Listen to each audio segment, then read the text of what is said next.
Assalamualaikum warahmatullahi wabarakatuh. Kita akan masuk ke materi baru dari mata kuliah analisa sistem tenaga listrik dengan analisa gangguan pada sistem tenaga. Sebelum masuk ke analisa gangguan sistem tenaga, kita akan bahas dulu garis besar seperti apa itu gangguan. Untuk pertemuan ini kita sebut materinya adalah pengantar analisa gangguan pada sistem tenaga. Kita mulai dengan definisi gangguan. Gangguan adalah kondisi tidak normal yang terjadi pada sistem tenaga yang dapat mengakibatkan terjadinya aliran arus yang besar, ya. Arus ini bahkan bisa sangat besar, bisa puluhan kali arus normal, sehingga dapat menyebabkan kerusakan pada peralatan ataupun membahayakan bagi orang-orang yang berada di sekitarnya. Analisa gangguan kenapa perlu kita lakukan? Yang pertama adalah karena gangguan itu berbahaya bagi peralatan dan orang, maka kita perlu melakukan analisa gangguan karena pertimbangan keselamatan. Kemudian yang berikutnya kita perlu melakukan analisa gangguan dalam mendesain, kemudian mengoperasikan dan menjalankan proteksi pada sistem tenaga. Karena kalau tanpa analisa ini, nanti sistem yang dibuat atau yang direncanakan operasinya itu akan kurang efektif, karena bisa saja kondisi yang real terjadi itu tidak masuk dalam desain. Kemudian apa yang kita pelajari dalam analisa gangguan pada sistem tenaga pada mata kuliah ini? Kita akan membahas yang pertama nanti adalah gangguan 3 fase simetris yang akan dimulai pada pertemuan berikutnya. Kemudian komponen simetris dan gangguan tidak simetris. Dan mata kuliah ini, analisa gangguan ini, itu akan menjadi dasar bagi mata kuliah lanjut, yaitu proteksi sistem tenaga. Jenis gangguan itu secara garis besar itu dibagi atas 2, yaitu gangguan tidak permanen atau gangguan temporary dan gangguan permanen. Apa itu gangguan tidak permanen? Yaitu gangguan yang timbul dan kemudian hilang dengan sendirinya tanpa perlu intervensi manusia. Contoh, saat hari hujan kemudian angin bertiup kencang, dahan-dahan yang tertiup angin itu bisa tidak sengaja menempel ke konduktor pada saluran distribusi yang mungkin tidak ditutup dengan isolator atau konduktor telanjang. Sehingga ketika menyentuh konduktor tersebut, ranting pohon yang basah itu dapat bersifat sebagai konduktor juga, yang menyebabkan terjadinya aliran dari konduktor ke ranting pohon dan ke bumi. Nah, itu ketika pohon itu bergerak lagi, tidak ditiup angin lagi, maka dia kembali ke posisi semula, maka kontak antara ranting dan konduktor itu lepas sehingga gangguannya juga hilang dengan sendirinya. Contoh gangguan tidak permanen lainnya adalah sambaran petir. Sambaran petir itu menyebabkan besar arus surja yang mengalir di konduktor, biasanya pada saluran transmisi, dan kemudian bisa dialirkan langsung ke bumi dengan peralatan-peralatan proteksi sehingga gangguannya itu hilang dengan sendirinya. Ini contoh gangguan pada pohon yang menyentuh saluran distribusi sehingga timbul api di sini karena terjadinya hubung singkat tidak permanen atau temporary. Ini contoh saluran transmisi yang disambar oleh petir, dan ini memang sudah hal yang lazim terjadi di sistem transmisi. Bagaimana kita mengatasi gangguan tidak permanen? Walaupun gangguan itu hilang dengan sendirinya, namun arus yang ditimbulkannya itu tetap perlu diantisipasi, walaupun dalam waktu pendek, yaitu antara lain dengan menggunakan recloser. Ketika terjadi gangguan hubung singkat tidak permanen, recloser akan bertindak seperti switch yang membuka konduktor di sistem sehingga lokasi di mana terjadinya gangguan itu akan terputus dari suplai arus dari pembangkit, sehingga otomatis titik gangguan tidak akan menghasilkan arus gangguan lagi dan sistem kembali aman. Nah, kemudian recloser tutup lagi, switch-nya tutup, maka dia akan bekerja seperti semula lagi kondisi sebelum terjadi gangguan. Kemudian antisipasi untuk mencegah terjadinya gangguan karena ranting pohon itu, maka kita perlu menjaga agar pohon tidak tumbuh dekat dengan konduktor saluran distribusi, atau dapat juga dengan memotong dahan yang sudah terlalu dekat dengan konduktor. Untuk gangguan karena sambaran petir, alat yang biasa digunakan untuk mengatasi gangguan tidak permanennya yaitu menggunakan arrester. Ini adalah salah satu bentuk proteksi tegangan lebih. Untuk gangguan permanen, itu tidak akan hilang dengan sendirinya. Jadi yang terjadi, kita harus memperbaiki peralatan yang rusak itu, sehingga setelah bisa diperbaiki baru bisa masuk lagi ke sistem. Apa yang harus dilakukan untuk menyelesaikan masalah gangguan? Yang pertama, kalau terjadi gangguan, yang pasti kita harus memutus lokasi gangguan dari sistem, dan itu merupakan pekerjaan alat proteksi, sehingga daerah yang terganggu itu tidak akan menyebabkan lagi arus di sistem menjadi besar karena dia terputus. Setelah diputus, maka penyebab gangguan itu harus diperbaiki, dan setelah diperbaiki baru disambungkan lagi dengan sistem keseluruhan. Ada dua macam jenis gangguan permanen ini. Yang pertama yaitu gangguan hubung singkat atau short circuit. Yang kedua yaitu gangguan terputus atau sering juga disebut terbuka, open circuit. Penyebab hubung singkat permanen itu antara lain karena kerusakan isolator. Kerusakan isolator ini bisa karena usianya, jadi dengan bertambahnya usia maka kekuatannya makin mengalami penurunan. Kemudian bisa juga disebabkan oleh overstress karena terjadinya overvoltage dalam operasi sistem tenaga. Kemudian bisa juga disebabkan kontaminasi debu pada permukaan isolator, misalnya isolator yang berupa isolator keramik misalnya. Nah, debu-debu yang menempel itu bisa berupa garam-garam yang kalau terjadi hujan, dia akan membentuk elektrolit yang bersifat menghantarkan arus listrik. Nah, itu bisa menjadi penyebab terjadinya gangguan hubung singkat. Kemudian terjadinya kontak antara konduktor oleh benda asing, misalnya oleh ranting atau dahan, kemudian bisa juga oleh burung, bisa juga oleh reptil, misalnya ular, atau manusia dengan tidak sengaja memegang sebuah konduktor sehingga terjadi hubung singkat. Nah, ini bisa juga jadi penyebab terjadinya hubung singkat, dan otomatis kalau manusia memegang ini akan kita kenal dengan bahaya tersengat arus listrik dan bisa menyebabkan kematian ya. Nah, kemudian untuk penyebab terbukanya saluran atau open circuit itu bisa karena kerusakan sambungan kabel atau konduktornya. Bisa juga karena kerusakan pada circuit breaker atau disconnector di mana ketiga fasanya itu terbuka. Bisa juga karena ditimpa benda asing sehingga terputus, misalnya ditimpa pohon, ditimpa pesawat yang jatuh misalnya, dan lain-lain. Gangguan open circuit ini tidak menjadi topik bahasan dalam mata kuliah ini, jadi kita akan fokus pada gangguan hubung singkat. Ini contoh gangguan yang disebabkan adanya reptil yang pergi ya atau mendekati konduktor, misalnya di gardu induk, sehingga dia dengan tidak sengaja menyebabkan terjadinya hubung singkat antar fasa-fasa dari konduktor. Ya, ini misalnya ini di gardu induk, contohnya ular, dan otomatis ularnya mati ya karena mengalami hubung singkat. Nah, dari penjelasan tadi kita bisa petakan seperti ini. Jadi gangguan pada sistem tenaga itu dapat kita bagi atas dua, yaitu gangguan hubung singkat dan gangguan terputusnya konduktor atau terbuka ya, gangguan open circuit. Nah, gangguan hubung singkat dapat kita bagi lagi atas gangguan temporer dan gangguan permanen.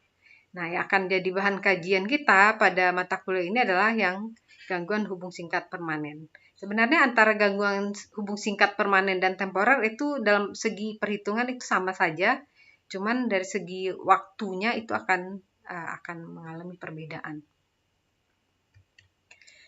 Nah, kita masuk pada gangguan hubung singkat. Apa itu gangguan hubung singkat? Nah, kalau kita bicara dalam rangkaian listrik, jika kita punya sebuah sumber arus, ini arus kebetulan ini kita berikan contoh dengan arus DC, tapi itu sama saja dengan arus AC juga akan persis sama kejadiannya. Jadi ini sebuah sumber DC itu melayani 3 beban berupa resistor R1, R2, dan R3. Dari rangkaian ini dialirkan arus sebesar I1. Kalau kita ingin menghitung I1, otomatis kita bisa dapatkan dengan membagi nilai tegangan E dibagi dengan jumlah resistansi dari ketiga resistor ini, yaitu R1 tambah R2 tambah R3. Nah, kalau terjadi hubung singkat antara titik ini dengan titik ini, itu sama seperti kita menghubungkan titik itu lewat sebuah konduktor. Ya, jadi otomatis ketika terjadi hubung singkat, menurutmu apakah arus lebih besar di I1 kondisi normal atau lebih besar di I2?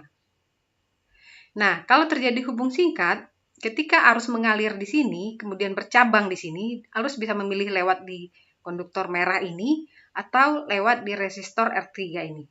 Dan kenyataannya arus akan memilih tempat yang paling rendah resistansinya, sehingga semua arus itu akan lewat di sini dan tidak akan ada arus yang lewat di R3. Sehingga besar I2 itu hanya dipengaruhi oleh R1 dan R2. R3 tidak akan masuk. Jadi I2 sama dengan E dibagi R1 tambah R2. Otomatis dari perhitungan itu kita akan peroleh nilai I2 itu akan lebih besar daripada I1. Dan karena itu kita akan peroleh, kalau ini kita anggap kondisi normal, ini kondisi gangguan, maka arus di kondisi gangguan itu akan lebih besar dari arus di kondisi normal. Nah, jadi itu yang terjadi pada saat gangguan hubung singkat. Jadi gangguan hubung singkat akan menyebabkan arus yang lebih besar dari kondisi normal. Dan tergantung di mana lokasi gangguan itu akan berbeda arusnya. Kalau misalnya kita punya lokasi gangguan di sini dan di sini, sehingga arus yang mengalir dari R1 itu akan semuanya lewat ke konduktor merah ini. Tidak akan ada arus yang mengalir di resistor 2 dan resistor 3. Akibatnya arus I3 itu sama dengan E dibagi dengan R1. Jadi arus I3 itu akan lebih besar lagi dibanding R2. Kalau kita punya E sama dengan 100 volt dan R1, R2, R3 sama dengan 25 ohm, kalau dari permasalahan sebelumnya I1 itu berarti 100 dibagi 25 tambah 25 tambah 25. Jadi 100 per 75. Sedangkan untuk kondisi ini adalah 100 dibagi R1 tambah R2. Jadi 100 per 50. Sedangkan untuk kondisi yang terakhir I3 itu kita peroleh bahwa 100 E dibagi dengan R1 25 ohm. Jadi 100 bagi 25 kita peroleh arusnya 4 ohm. Jadi arus yang diperoleh itu akan menjadi sangat besar jika gangguan yang titik gangguan yang terjadi itu di posisi. Sekarang mari kita coba lihat bagaimana jika hubung singkat itu terjadi pada sebuah sistem tenaga seperti yang ditunjukkan pada single line diagram ini, di mana kita mempunyai sebuah sistem yang terdiri atas sebuah generator, kemudian trafo, saluran transmisi, trafo lagi di sini, kemudian beban dari sistem itu berupa 2 buah motor sinkron. Sistem ini dapat kita gambarkan dalam diagram reaktansi menjadi sebagai berikut.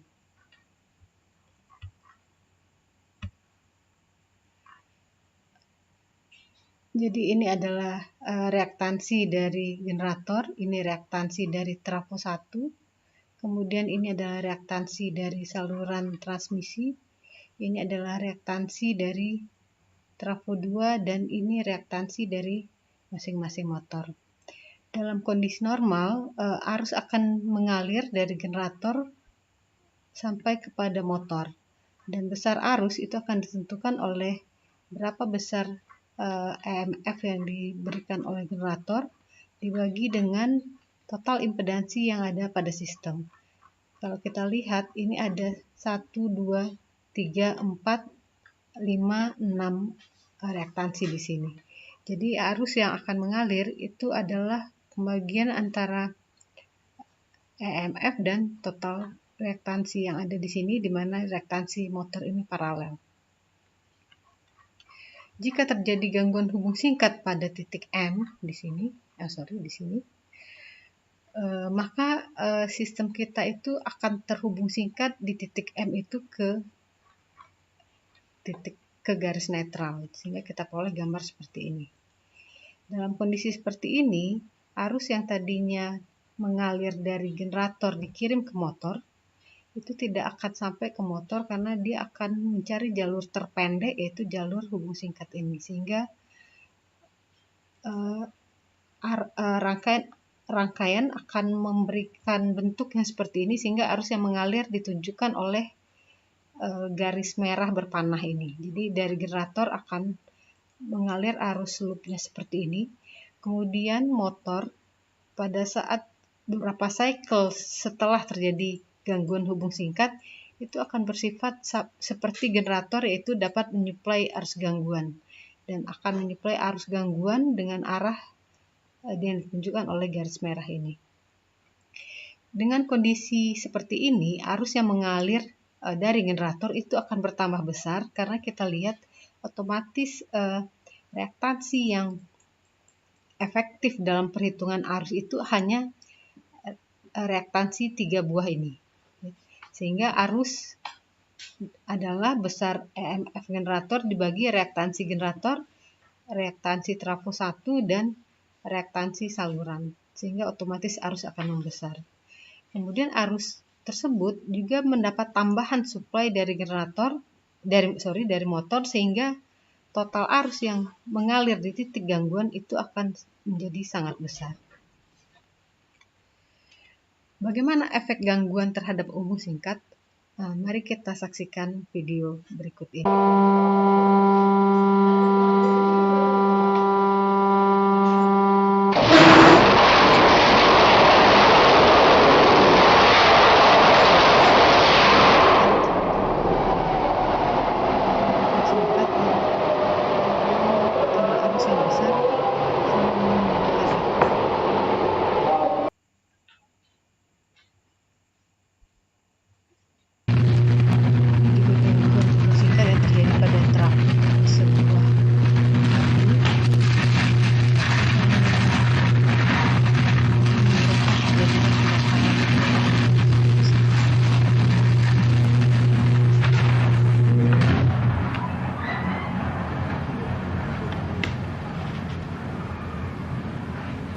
Video tadi menyebabkan ledakan, itu di dalamnya itu juga akan merusak, kalaupun ledakan tidak terjadi ya, karena tidak semuanya menyebabkan ledakan, kumparan dari trafo itu akan rusak, sehingga alat itu akan sulit lagi untuk digunakan kembali. Nah, efek gangguan hubung singkat yang pertama akan menyebabkan kerusakan peralatan, dapat menyebabkan kebakaran, dapat menyebabkan cedera atau tewas pada manusia yang berada di sekitarnya. Kemudian otomatis kalau terjadi hubung singkat akan terjadi pemutusan pelayanan listrik ke konsumen karena sistem tidak lagi bisa beroperasi secara normal. Jenis gangguan hubung singkat berdasarkan koneksi yang terjadi itu kita bisa bedakan antara gangguan fasa-fasa dan gangguan fasa ke tanah, atau ini disebut gangguan fasa yang pertama dan ini disebut gangguan tanah. Yang termasuk gangguan fasa-fasa misalnya gangguan antar fasa dari line to line atau fasa A ke fasa yang lain misalnya. Kemudian gangguan 3 fasa atau line ini kita sebut gangguan fasa. Contoh gangguan tanah itu melibatkan tanah, misalnya gangguan 1 fasa ke tanah kita simbolkan dengan LG, G simbol dari ground. Kemudian gangguan 2 fasa ke tanah kita simbolkan dengan LLG, Kemudian gangguan 3 fasa ke tanah kita simbolkan dengan LLG. Jenis gangguan hubung singkat berdasarkan keseimbangan antar fasa itu kita bedakan antara gangguan simetris dan gangguan tidak simetris. Gangguan simetris yaitu gangguan di mana besar arus, tegangan, dan daya di tiap fasa adalah sama atau kita sebut balance. Yang termasuk gangguan simetris yaitu gangguan 3 fasa ya, jadi gangguan LLL, gangguan 3 fasa saja, atau LLLG, gangguan 3 fasa ke tanah. Untuk gangguan tidak simetris, besar arus, tegangan, dan daya di tiap fasa itu tidak sama. Yang termasuk gangguan tidak simetris yaitu selain gangguan simetris yang sudah disebutkan tadi. Kemudian berdasarkan statistik jenis gangguan yang terjadi, itu yang umumnya ini berdasarkan data pada saluran transmisi udara, karena nanti tiap komponen sistem itu mempunyai statistik yang berbeda. Ini cuma untuk sebagai contoh, gangguan satu fasa ke tanah itu terjadi 67%. Jadi ini yang paling dominan terjadi. Kemudian gangguan antar fasa itu terjadi 25%, dan gangguan 3 fasa, 3 fasa dan 3 fasa ke tanah itu 5%, dan gangguan 2 fasa ke tanah sekitar 3%. Ini dari statistik gangguan saluran transmisi di Inggris. Berdasarkan waktu kejadian, kita bisa bedakan lagi gangguan itu atas gangguan tunggal, gangguan yang hanya pada satu titik dalam satu waktu, dan gangguan simultan, 2 atau lebih gangguan yang terjadi pada satu waktu di tempat yang sama atau bisa berbeda. Nah, yang termasuk contoh gangguan simultan misalnya adalah ketika saluran udara kita terputus dan kabel, misalnya konduktor saluran distribusi misalnya, terputus dan jatuh ke tanah, itu dapat menyebabkan gangguan simultan. Yang pertama, gangguan putus itu udah satu gangguan, kemudian bagian yang terputus itu ketika menyentuh tanah dan dia masih mengandung arus, maka dia akan menyebabkan terjadinya gangguan hubung singkat satu fasa ke tanah. Nah, jadi ini contoh dari gangguan simultan. Nah, bagaimana efek arus hubung singkat terhadap peralatan? Ada 2 efek. Yang pertama, arus hubung singkat itu akan menyebabkan arus yang mengalir puluhan kali dari arus normal, sehingga efek panas yang dihasilkan jika tidak segera dihilangkan itu akan merusak peralatan. Misalnya, akibatnya gangguan harus segera diputus dalam waktu secepat mungkin, misalnya dalam hitungan detik atau bahkan kurang dari 1 detik, dalam order milisecond.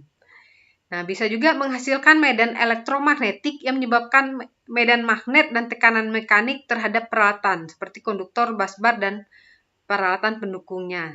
Kemudian juga pada belitan trafo dan kabel. Jadi bisa juga kalau gangguan itu tidak terjadi di tempat itu, tapi di sebelahnya, medan elektromagnetik yang dihasilkannya itu bisa juga menyebabkan efek yang tidak diinginkan terhadap peralatan. Tujuan dari analisa hubung singkat yaitu mencari besar arus hubung singkat. Nah, nanti dalam perhitungan di pertemuan berikutnya kita akan menghitung berapa besar arus hubung singkat yang terjadi untuk suatu sistem yang mengalami gangguan. Nah, apa guna kita menghitung arus hubung singkat? Yang pertama yaitu untuk penentuan rating MVA hubung singkat dari relay ya.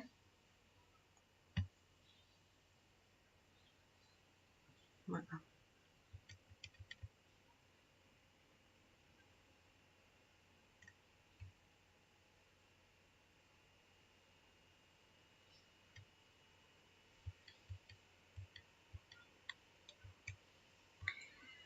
Penentuan MVA hubung singkat, tujuan analisa gangguan hubung singkat yaitu mencari arus hubung singkat yang diperlukan bagi penentuan MVA atau rating MVA hubung singkat dari alat-alat proteksi sistem tenaga, misalnya circuit breaker. Kemudian ini kita sebut withstand capacity. Kemudian penentuan setting dari relay proteksi kita sebut dengan breaking capacity. Dan penentuan koordinasi peralatan proteksi, misalnya antara sesama relay atau antara berbagai macam peralatan proteksi. Nah, demikianlah